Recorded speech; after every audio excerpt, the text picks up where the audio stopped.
బంగాళాఖాతంలో ఏర్పడిన అల్పపీడనం వాయుగుండంగా బలపడింది. ఇది విశాఖపట్నానికి తూర్పు ఆగ్నేయంగా 360, గోపాలపూర్కు 360 కిలోమీటర్లు, దక్షిణ ఆగ్నేయంగా పూరికి 390 కిలోమీటర్లు దక్షిణంగా కేంద్రీకృతమై ఉంది.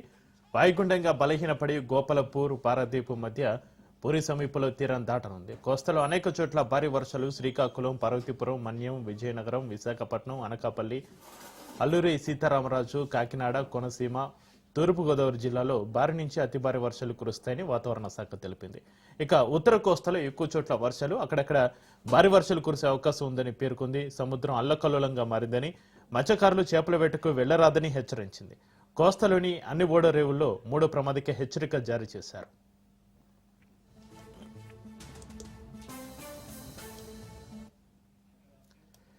బంగాళాఖాతంలో ఏర్పడిన అల్పపీడనం వాయుగుండంగా బలపడింది. ఇది విశాఖపట్నానికి తూర్పు ఆగ్నేయంగా 360, గోపాలపూర్కు 360 కిలోమీటర్లు, దక్షిణ ఆగ్నేయంగా పూరికి 390 కిలోమీటర్లు దక్షిణంగా కేంద్రీకృతమై ఉంది.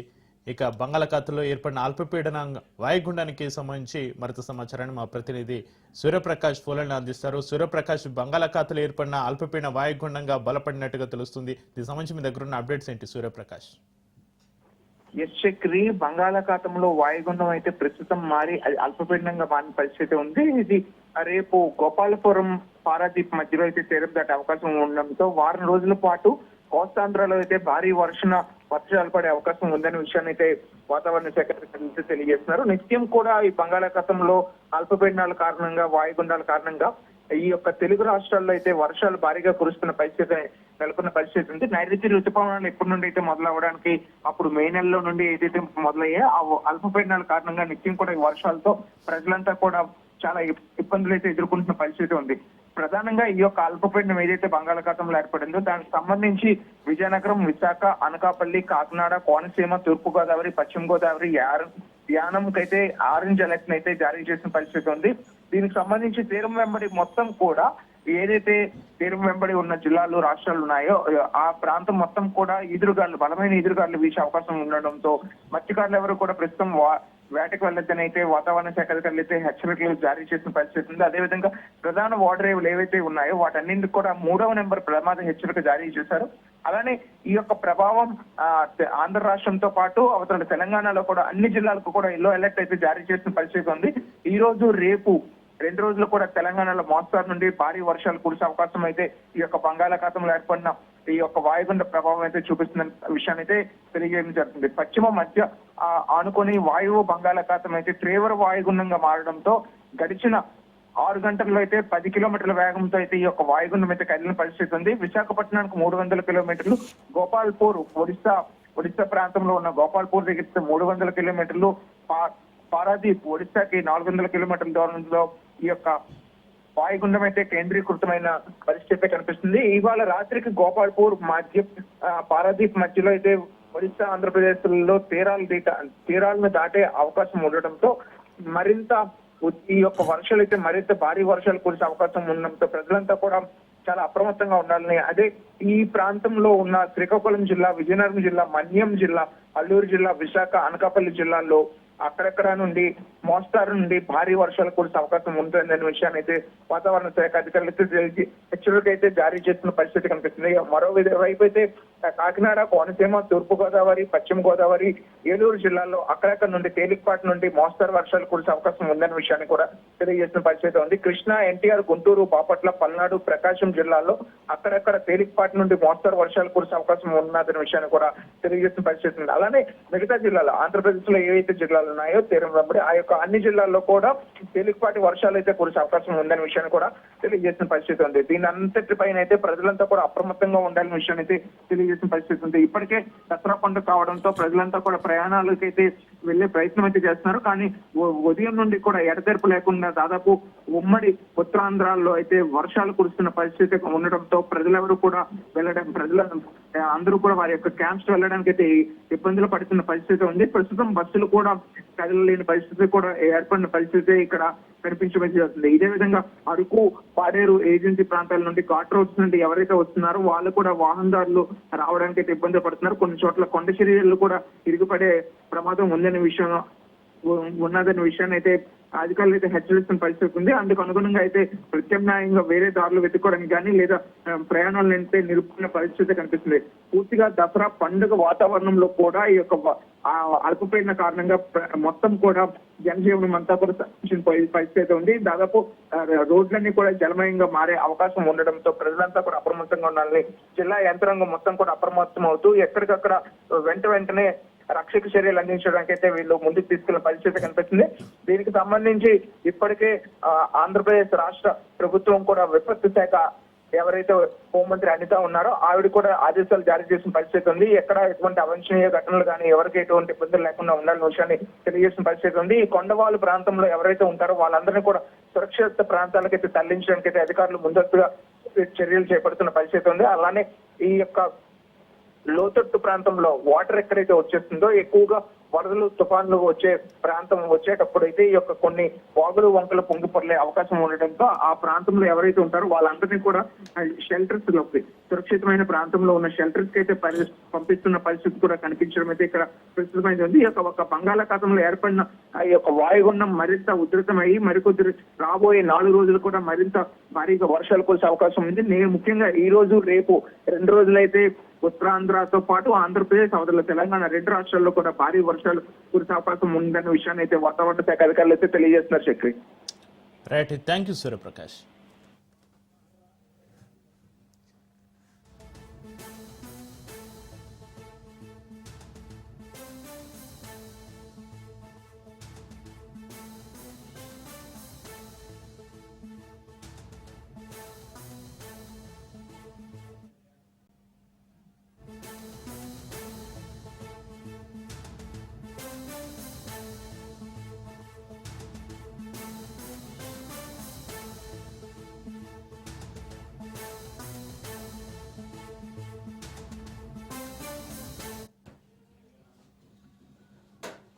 కాంగ్రెస్ పార్టీకి చెందిన సీనియర్ నాయకులు మాజీ మంత్రి రామిరెడ్డి దామోదర్ రెడ్డి కన్నుమూశారు. గత కొంతకాలంగా మూత్రపిండాల వ్యాధితో బాధపడుతున్న ఆయన హైదరాబాద్లోని ఒక ప్రైవేటు ఆసుపత్రిలో చికిత్స పొందుతూ తుదిశ్వాస విడిచారు. వారం క్రితం ఆరోగ్యం విషమించడంతో ఆయనను కుటుంబ సభ్యులు హైదరాబాద్కు తరలించారు. 5 సార్లు ఎమ్మెల్యేగా, ఓసారి మంత్రిగా పనిచేశారు. తుంగతుర్తి, సూర్యాపేట నియోజకవర్గాల నుంచి దామోదర్ రెడ్డి ప్రాతినిధ్యం వహించారు. ఆయన అంత్యక్రియలు ఈ నెల 4న సూర్యాపేట జిల్లా తుంగతుర్తిలో నిర్వహించనున్నట్లుగా కుటుంబ సభ్యులు వెల్లడించారు.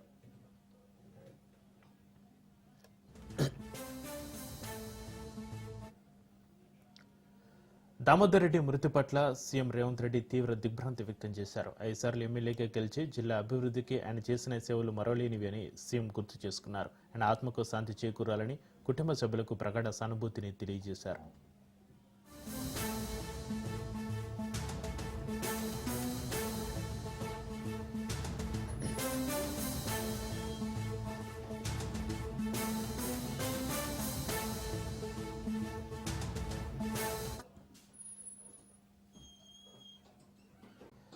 దసరా పండుగ వచ్చిందంటే అందరి దృష్టి బన్నీ ఉత్సవంపై ఉంటుంది. అన్ని ప్రాంతాల్లో దుర్గమ్మకు పూజలు, సాయంత్రం అయితే రావణ దహనంతో వేడుక ముగుస్తుంది. కానీ ఆ ప్రాంతంలో మాత్రం వీటితో పాటు ఒక ఆసక్తికరమైన సన్నివేశం ఉంటుంది. అదే కర్రల సమరం. ఎంతమందికి గాయాలైనా, ప్రాణాలు పోయినా లెక్క చేయకుండా ఆ ప్రాంతంలో కర్రలతో కొట్టుకుంటారు. అదే కర్నూలు జిల్లా దేవరగట్టు. దసరా పండుగ కావడంతో దేవరగట్టు కర్ర సమరానికి సిద్ధమైంది. ఆ సాంప్రదాయ ఉత్సవంలో హింస చెలరేగి ఎంతో మందికి గాయాలైన ఆచారాన్ని మాత్రం అక్కడి ప్రజలు వదిలిపెట్టారు. ఈ ఏడాది హింసకు తావు లేకుండా బన్నీ ఉత్సవాలు నిర్వహించాలని పోలీసులు పట్టుదలతోటి ఉన్నారు. కర్నూలు జిల్లా దేవరగట్టులో దసరా పండుగకు ముందు రోజు రాత్రి కర్రల సమరం ఏళ్ల తరబడి జరుగుతూ వస్తుంది. దేవరగట్టు వద్ద కొండపై వెలిసిన మాల మల్లేశ్వరరావు స్వామి ఆలయంలో దేవతామూర్తులైన మాలమ్మ మల్లేశ్వరరావు స్వామికి దసరా పండుగన అర్ధరాత్రి 12 గంటలకు కళ్యాణం జరిపిస్తుండడం ఆనవాయితీ.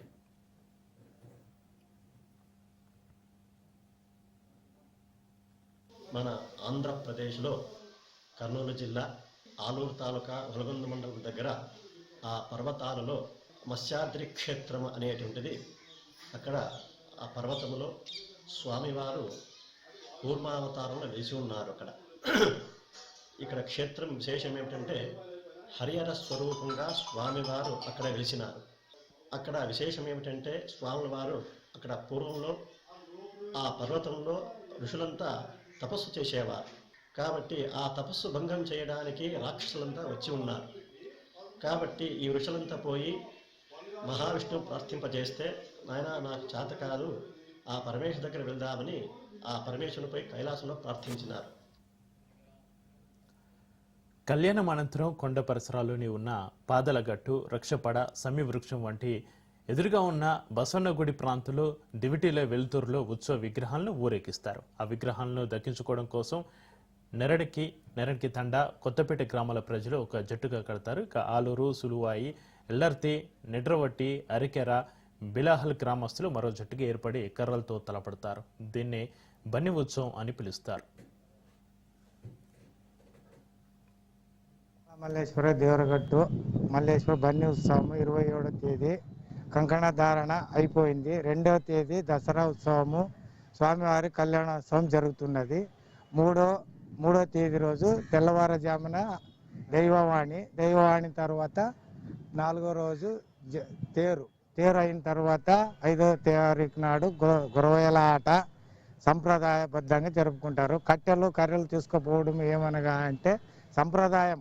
దేవుళ్ళు అడవిలో పోయేటప్పుడు మనిషి రక్షణ కోసం తీసుకుపోతారే వల్ల వీని కొట్టాలని ఉద్దేశపూర్వకంగా కాదు. వాళ్ళ రక్షణ కోసం చేతులతో మనుషుల్ని ఇట్లా దూరం పోవని చెప్తే పోరు. కట్టి ఉంటే కొంచెం కట్టి ఉంది అని దూరం పోతారనే ఉద్దేశంతో కర్రలు తీసుకుపోతారు. కానీ వీళ్ళే కక్షాలు కారుణ్యాలతో కాదు.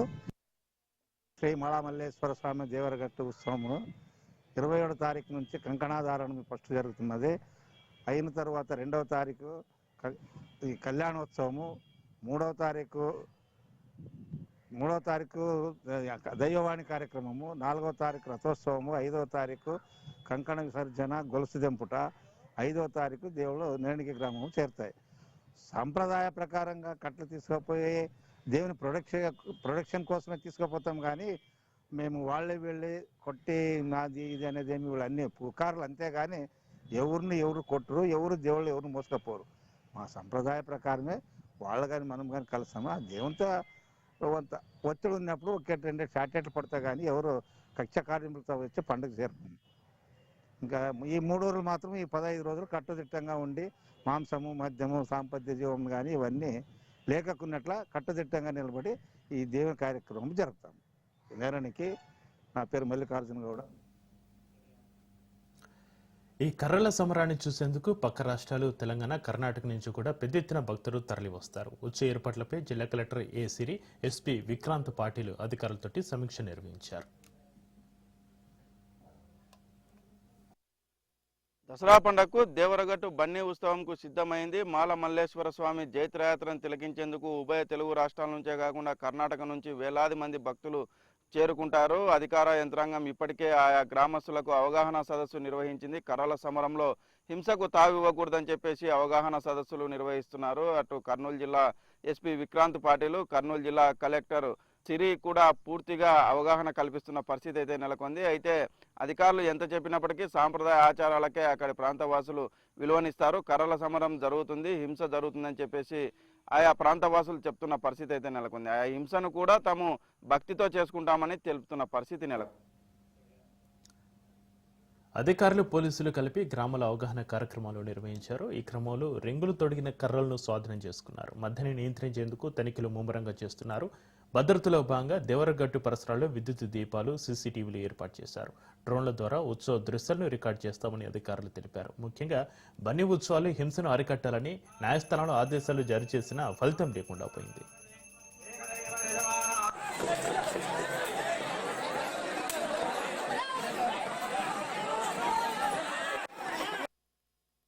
బైండ్ ఓవర్ కేసులు పెట్టడం జరిగింది. అందులో 128 మంది ట్రబుల్ మాంగర్స్, మిగతా వాళ్ళందరూ కూడా ఈ ఐడిఆర్ఎక్స్ సెల్లర్స్ కూడా దాదాపు 198 అంటే 200 మంది పైన ట్రబుల్ మాంగర్స్ చుట్టూ ఉన్న ఈ 7-8 గ్రామాలకు సంబంధించిన వాళ్ళు. ఇంకా ఇది దసరా పండుగ రోజు దాకా అంటే ఈ 2 రోజులు కూడా నిరంతరము కొనసాగే ప్రక్రియ అని చెప్పేసి మీకు తెలియజేస్తున్నాను.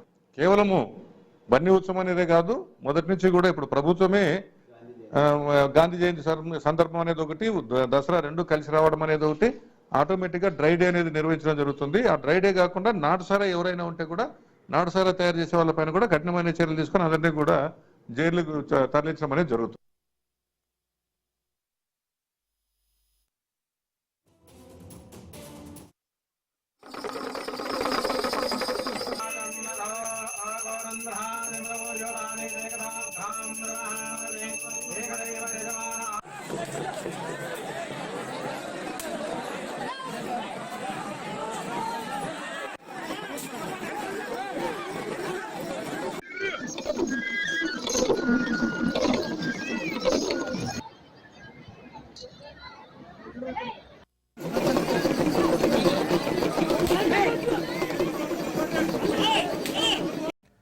నూజివీడులో దసరా వేడుకలకు సర్వం సిద్ధమైంది. 150 ఏళ్ల చరిత్ర కలిగిన శ్రీమతి కామాక్షి అమ్మవారి ఆలయంలో సాంప్రదాయబద్ధంగా శ్రీదేవి దసరా శరన్నవరాత్రి వేడుకలు నిర్వహిస్తున్నారు. దసరా ఉత్సవాలను ఈసారి కనివిని ఎరుగని రీతిలో నిర్వహిస్తున్నట్లుగా నూజివీడు నుంచి ప్రాతినిధ్యం వహిస్తున్న గృహ నిర్మాణ శాఖ మంత్రి పార్థసారథి తెలిపారు. నూజివీడు పట్టణంలో నిర్వహించే దసరా వేడుకలకు రెండో మైసూరుగా అనాదిగా గొప్ప పేరు ప్రఖ్యాతులు ఉన్నాయి.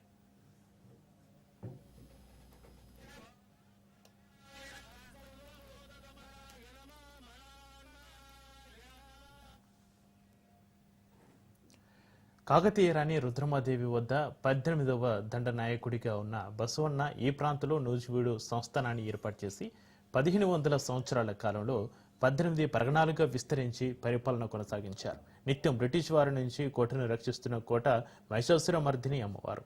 కోటలోని ఆలయంలో కొలువే ఉన్న పరమేశ్వరుడిని వేణుగోపాల స్వామివారిని ఇలవేల్పులుగా తలచి కొలిచారు. జగన్మాతగా ఉన్న కోట మహిషాసురమర్దిని అమ్మవారికి దసరా వేడుకలు చేయడం ఆనాటి నుంచి ఆనవాయితీగా వస్తున్న సాంప్రదాయం.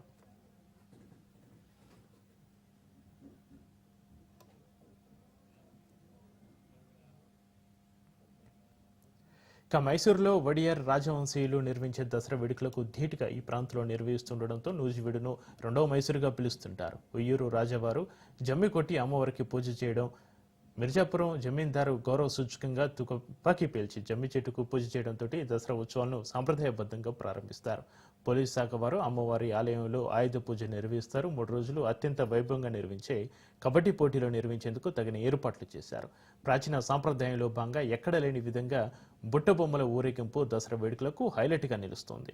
ఐరావత వాహనం ప్రత్యేక ఆకర్షణగా ఉంటుంది. బుట్టబొమ్మలు మిర్జాపురం ఎస్టేట్ నుంచి ప్రారంభమై దసరా రోజున రాత్రి పట్టణంలోని ప్రధాన రహదారుల వెంబడి ఊరేగింపుగా ప్రదర్శన కొనసాగుతుంది. రాత్రి ప్రారంభమయ్యే ఈ ఊరేగింపు మరుసటి రోజు తెల్లవారి వరకు సాగే బుట్టబొమ్మల ప్రదర్శనలో భక్తులు వేలాదిగా పాల్గొని కోలాటం, నృత్యాలు, తప్పెట్లు, తాళాలు, విచిత్ర వేషధారణలు, నాటక ప్రదర్శనలు, హిప్నటిజం, మాయాజాలాల ప్రదర్శనలు కొనసాగుతాయి.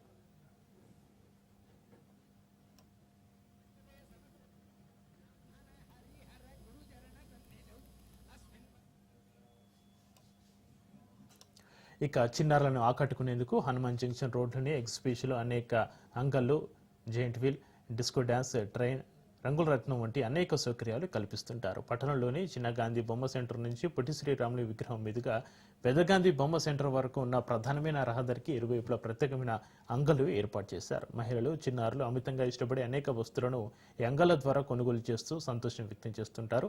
ఇక పొట్టి శ్రీరాములు విగ్రహం సమీపంలోనే వెంచేసి ఉన్న శ్రీ కోట మహిషాసురమర్దిని అమ్మవారి ఆలయానికి ఉదయం నుంచి రాత్రి వరకు పొట్టితే భక్తులతో సందడి వాతావరణం నెలకొంది. భక్తులకు ఏ విధమైన ఆటంకాలు ఏర్పడకుండా 2-3 వరుసలుగా ఆలయ ప్రవేశాలు కల్పిస్తూ బారికేడ్లు ఏర్పాటు చేశారు. తోపులాటకు, తొక్కిసలాటకు తావు లేకుండా పటిష్టమైన పోలీసు భద్రతా ఏర్పాట్లు, దేవాదాయ ధర్మాదాయ శాఖ ఆధ్వర్యంలో సిబ్బంది పర్యవేక్షణ కొనసాగుతుంది.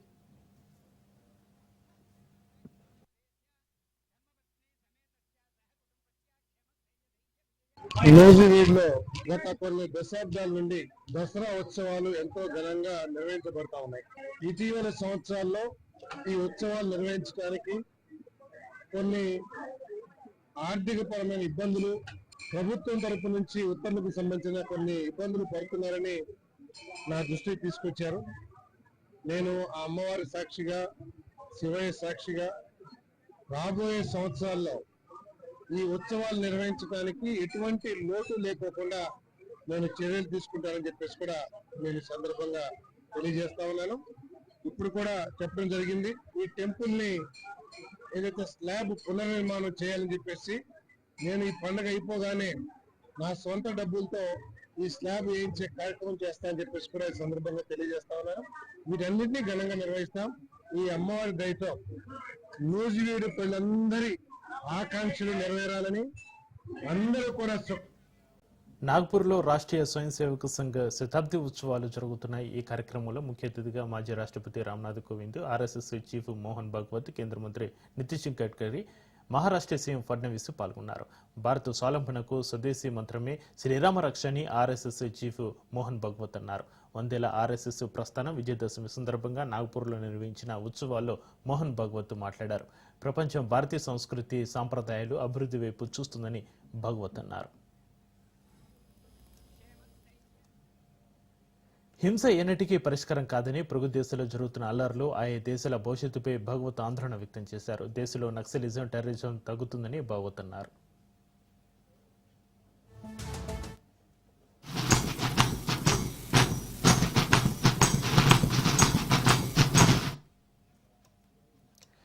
అమెరికా అధ్యక్షుడు విధిస్తున్న టారిఫ్లో ప్రపంచం వణికిపోతుందని, భారత ఆత్మ నిర్భర్తో అమేయ శక్తిగా అవతరిస్తుందని భాగవత్ అన్నారు.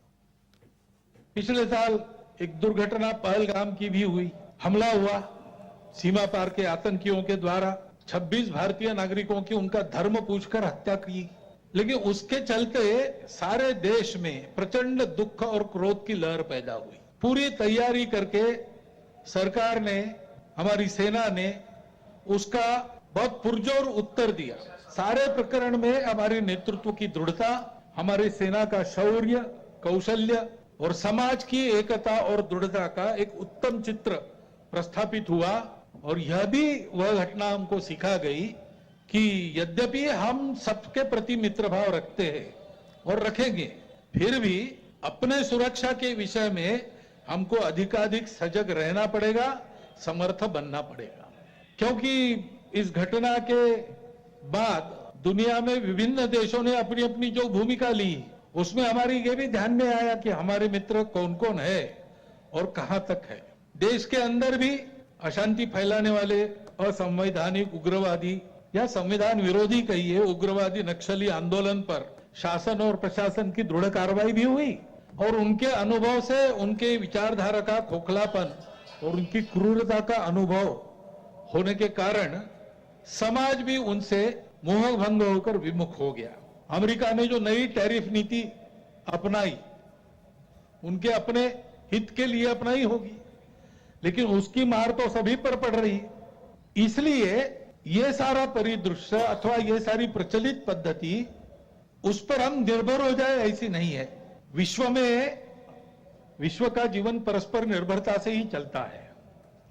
राष्ट्रों में आपस में सब प्रकार के संबंध होने पड़ते हैं। अकेला राष्ट्र अलगाव में, आइसोलेशन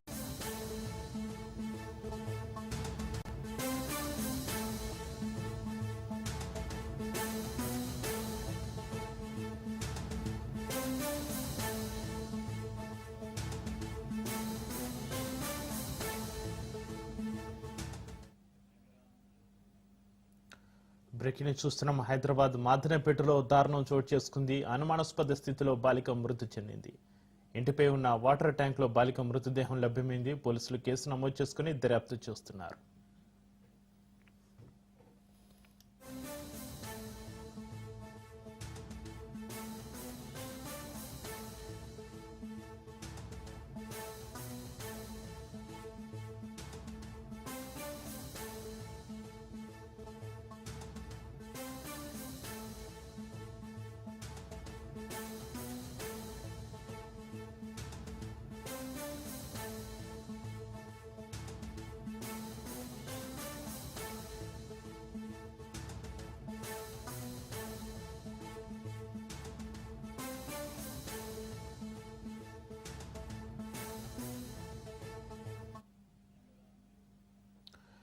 హైదరాబాద్ మాదనపేటలో దారుణం చోటు చేసుకుంది. అనుమానాస్పద స్థితిలో బాలిక మృతి చెందింది. ఇంటిపై ఉన్న వాటర్ ట్యాంక్ లో బాలిక మృతదేహం లభ్యమైంది. పోలీసులు కేసు నమోదు చేసుకుని దర్యాప్తు చేస్తున్నారు. ఇక దీనికి సంబంధించిన మరింత సమాచారాన్ని మా ప్రతినిధి రత్నకుమార్ ఫోన్ లైన్ అందిస్తారు. రత్నకుమార్, హైదరాబాద్ మాదనపేటలో దారుణం చోటు చేసుకుంది. అనుమానాస్పద స్థితిలో బాలిక మృతి చెందినట్లుగా తెలుస్తుంది. దీనికి సంబంధించి మీ దగ్గర ఉన్న అప్డేట్స్ ఏంటి? నిన్న 7 సంవత్సరాల బాలిక మిస్సింగ్ ఘటన విషాదంగా ముగిసింది. ఇంటిపై ఉన్నటువంటి వాటర్ ట్యాంకు సంపులో బాలిక నిర్జీవంగా చనిపోయి లభ్యమైంది. కాంచన్బాగ్ నివాసం ఉండే మొహమ్మద్ అజీము షాబానా బేగం కూతురు ఉమే అని తన తల్లితో కలిసి మాదన్నపేటలోని అమ్మమ్మ ఇంటికి వచ్చింది. అయితే నిన్న మంగళవారం సాయంత్రం కూతురు కనిపించడం లేదంటూ మాదన్నపేట పోలీసులకు తల్లి ఎంత వెతికినా సరే కనిపించకపోవడంతో వెళ్లి పోలీసులకు ఫిర్యాదు చేసింది. దీంతో పోలీసులు మిస్సింగ్ కేసు నమోదు చేసి దర్యాప్తు చేపట్టారు. పాప ఎక్కడ ఉంది అనేది వెతకటం ప్రారంభించడం జరిగింది. ఒకవైపున పోలీసులు వెతుకుతున్నారు, మరోవైపున ఇటు కుటుంబ సభ్యులు సైతం పాప కోసం గాలింపు చర్యలు చేపట్టారు. అయితే నిన్న సాయంత్రం ఇంటిపై ఉన్నటువంటి వాటర్ ట్యాంక్ సంపులో చిన్నారి చనిపోయి మృతదేహం కనిపించింది. అది చూసి ఒక్కసారిగా ప్రతి ఒక్కళ్ళు కూడా షాక్ గురైనటువంటి పరిస్థితి ఉంది. దీంతో తల్లి పోలీసులకు సమాచారం ఇచ్చి తమ యొక్క పాప వాటర్ ట్యాంక్ లో చనిపోయి కనిపించింది అనేటువంటి విషయాన్ని తల్లి పోలీసులకు సమాచారాన్ని అందించింది. అయితే ప్రస్తుతం చిన్నారి మృతిపై పలు అనుమానాలు అనేవి వ్యక్తం అవుతున్నాయి. అయితే పాప ఎలా వాటర్ ట్యాంక్ లో సంపులోకి పైకి వెళ్ళి ఎలా చనిపోతుంది, అందులో వాటర్ సంపులో ఎలా పడింది అనే దానికి సంబంధించి కూడా అనేక అనుమానాలు ప్రస్తుతం తలెత్తుతూ ఉన్నాయి. అయితే ఈ యొక్క విషయంలో తల్లి తీరుపైనే పోలీసులు అనుమానాలు వ్యక్తం చేస్తూ ఉన్నారు. ఆ దిశగా మాదనపేట పోలీసులు ప్రస్తుతం విచారణ చేపట్టడం జరుగుతుంది. పాప నిజంగానే పొరపాటున వెళ్లి పైన సంపులో పడి చనిపోయిందా, లేకపోతే తల్లి ఈ రకంగా కుట్రకు తెరతీసిందా అనే కోణంలో కూడా ప్రస్తుతం పోలీసులు దర్యాప్తు అనేది చేపట్టడం జరుగుతుంది. Thank you Ratnakumar.